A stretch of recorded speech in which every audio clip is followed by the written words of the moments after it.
کوئی بھی حاجت چھوٹی نہیں، سب حاجتیں بڑی ہیں، سب اللہ سے مانگیں گے۔ ہاں جب اللہ سے مانگنا آ جائے گا پھر کوئی حاجت بڑی نہیں رہے گی، پھر ہر حاجت بڑی نہیں ہے۔ کچھ لوگوں کے لیے وہ بہت بڑی ہوں گی جن کے دسترس میں وہ نہیں ہوں گی، کچھ لوگوں کے لیے وہ کوئی حاجت ہی نہیں رہے گی۔ ایک بزرگ کا واقعہ لکھا، وہ صبح وضو کرتے نا، فجر کی نماز ہوتی تو لوگ ان کے علاقے میں نہ آ جاتے، دور دور سے ساری رات لوگ سفر کرتے، اور ان کی مسجد کی نالی سے جو پانی آتا تھا نا وہ باہر کھیتوں میں جاتا تھا، لوگ کھیتوں میں آتے صبح صبح اور مقابلہ ہوتا، لوگ راتوں کو سفر کرتے اور صبح فجر کے وقت وہاں آ کے پانی میں سے سونے کے موتی چنتے تھے۔ اب جب پتہ لگا کہ یہ زمانے کے لوگ کہاں سے سفر کر کے آتے ہیں، ساری ساری رات سفر کرتے ہیں، صبح آ کے اس کھیت میں سے پانی میں سے موتی چن کے لے جاتے ہیں، سونا ڈھونڈتے ہیں وہاں آ کے، کہنے لگے کہ کاش یہ میرے پاس آ جاتے، میں ان کو خود ہی سونا بنا دیتا۔ یہ مسجد سے وہ وضو کرتے ہوئے جو پانی ان کے وضو کا مسجد سے نکل کے جاتا ہے ادھر کھیتوں میں، لوگ وہاں سے سونے کے موتی ڈھونڈتے تھے۔ انہیں کیسے عجیب لوگ ہیں، یہ میرے پاس آ جاتے ہیں، میں ان کو خود سونا بنا دیتا، ان کو سونا بنانے کا طریقہ بتا دیتا۔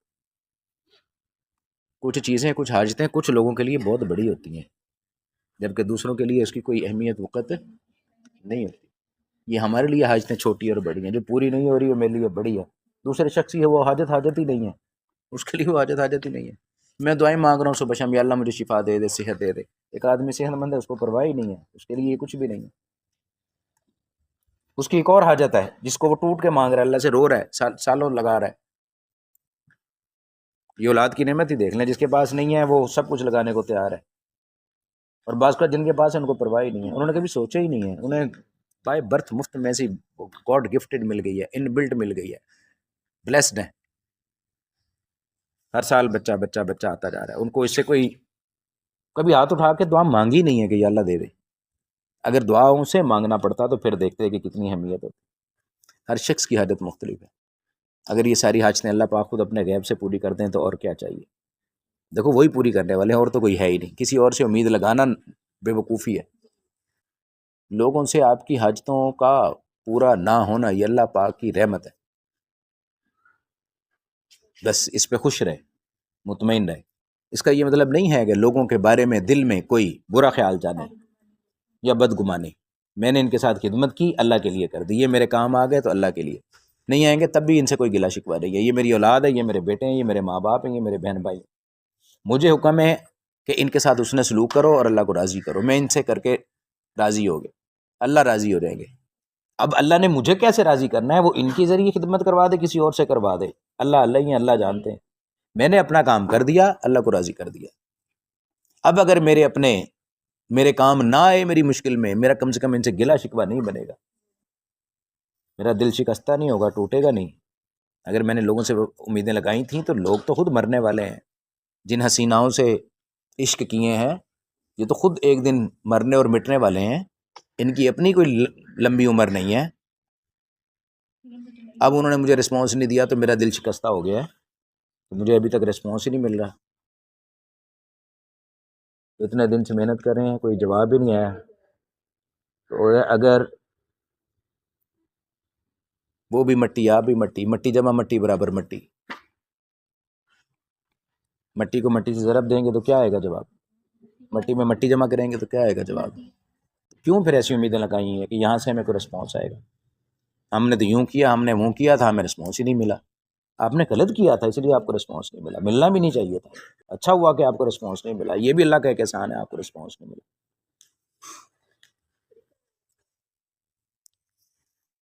تو بس یہ آج کی بات تھی، ٹاپک تھوڑا لمبا بھی ہو گیا، تو اس ساری باتوں کا نچوڑ یہی ہے کہ اللہ کے علاوہ اپنا کوئی کارساز نہیں ہے، یہ سبق پکا کر کے چلے جاؤ۔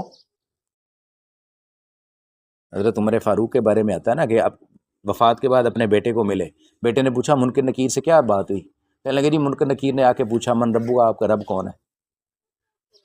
میں نے ان سے پوچھ لیا آپ کا رب کون ہے؟ تو ایک دوسرے کو کہنے لگا یہ تو عمر فاروق ہیں، یہ تو وہ ہیں جو اشرا مبشرہ رضی اللہ عنہ ورضوا عنہ، اللہ ان سے وہاں راضی ہو گیا، یہ اللہ سے راضی ہو گئے، مکالمہ ختم۔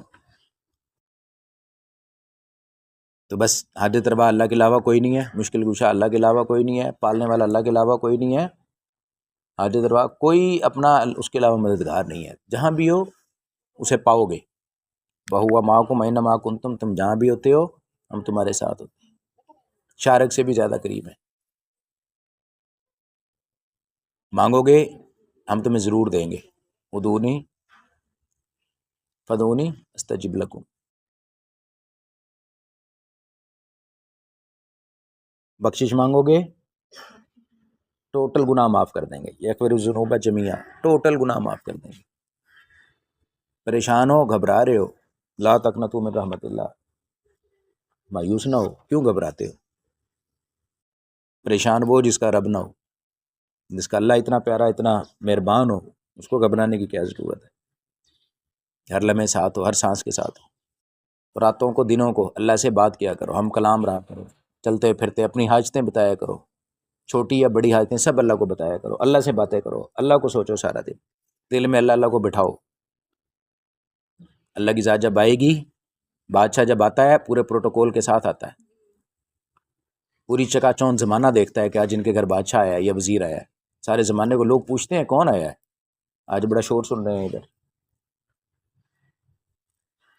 آج ان کے گھر میں جناب ہوٹر والی گاڑیاں تھیں، بڑا شور سنا ہے ہم نے. خیر ہے، کون آیا ہے؟ پورے زمانے کو پتہ لگے گا جب اللہ کی ذات آئے گی. اللہ کی ذات جب آتی ہے تو پورے محفل لگ جاتی ہے، پورا رنگ ساتھ جم جاتا ہے، زمانے کو پتہ لگتا ہے کہ آ گئی ہے ذات باری تعالیٰ.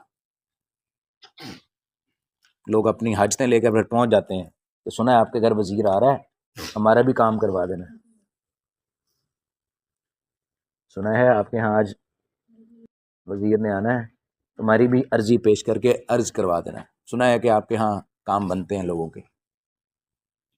جب ذات باری تعالیٰ آتی ہے تو لوگ اس لیے ان کے آستانوں پہ جاتے ہیں، انہیں پتہ ہوتا ہے کہ یہاں پہ کام بنتے ہیں، ان کی سفارش سنی جاتی ہے،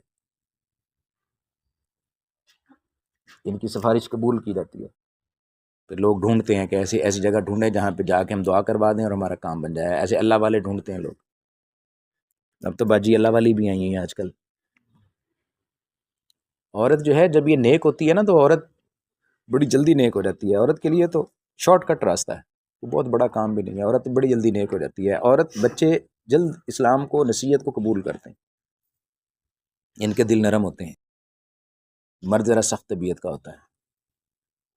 عورتیں جلدی ہدایت کو قبول کر لیتی ہیں، جلدی یہ میلٹ ہو جاتی ہیں، نرم ہو جاتی ہیں، یہ اللہ والی بن جاتی ہیں. اور بننا بھی چاہیے ان کو.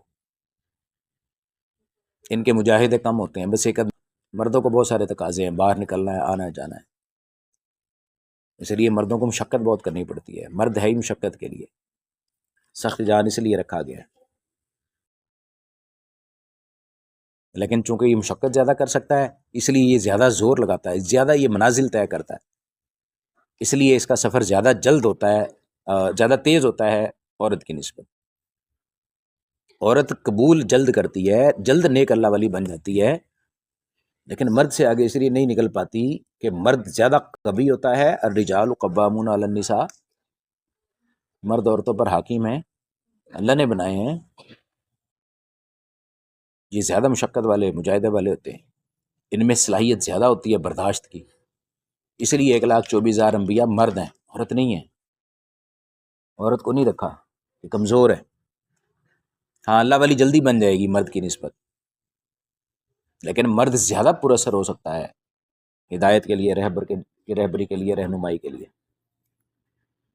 بس اپنی بات کو مکمل کرتا ہوں. سبحان ربک رب العزت عما یصفون وسلام علی المرسلین والحمد للہ رب العالمین.